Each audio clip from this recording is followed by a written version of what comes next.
As teachers, there are many different teaching pedagogies, strategies, and practices that we commonly use. One example is experiential learning. But what is it? The Center for Research on Learning and Teaching describes experiential learning as an engaged learning process where students learn by doing and by reflecting on the experiences. A few examples of what these experiences might look like would be working in a shop to learn career skills used in the ag or automotive industry, conducting science experiments to gain a better understanding of bacteria growth on our food, or even participating in internships at local businesses. But that's only a small example of the variety of ways that students may be exposed to experiential learning. We can break down experiential learning even further using Kolb's model of experiential learning, which details each step in the process. This is what Kolb's model of experiential learning looks like. There are 4 separate stages: concrete experience, reflective observation, abstract conceptualization, and active experimentation. It doesn't matter which stage you start at, as long as you make the full circle. When you make the full circle, you've successfully had an experiential learning experience. So as we look deeper at this model, we can start with active experimentation. This is the stage where students plan a new experience that they're going to do, to try out what they've learned or new ideas. Then they'll move into the concrete experience stage. This is where they actually have the experience and they do something. Then they'll move into reflective observation. And this is just where they reflect back on what happened during the experience.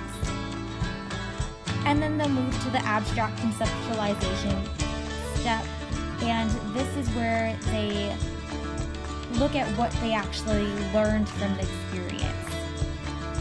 So after they've completed those 4 steps, they've made the full circle and successfully had that experience.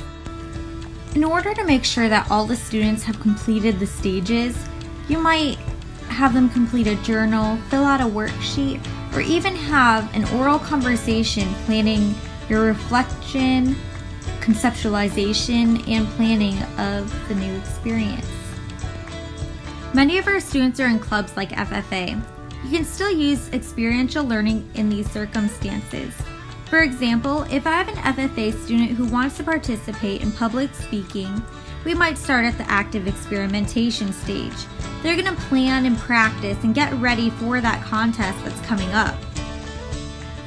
Then the student would move into the concrete experience stage when they actually go and participate at the public speaking contest. They move into the reflective observation stage when they get their feedback and review their scores and feedback from the judges. After reviewing their feedback, they move into the abstract conceptualization stage, where they might learn that they tend to avoid eye contact when speaking. Then they're going to move back into the active experimentation stage and practice using eye contact when public speaking in order to do better at their next contest. You can use experiential learning in a lot of big projects like SAEs.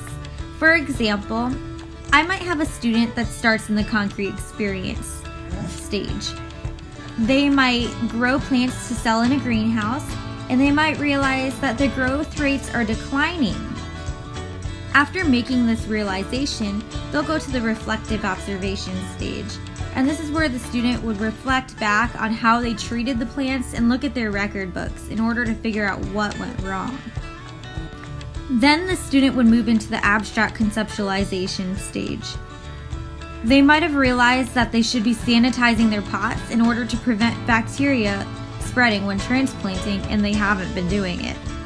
So they jump into the active experimentation stage, where the student adds the sanitization step to their transplanting routine.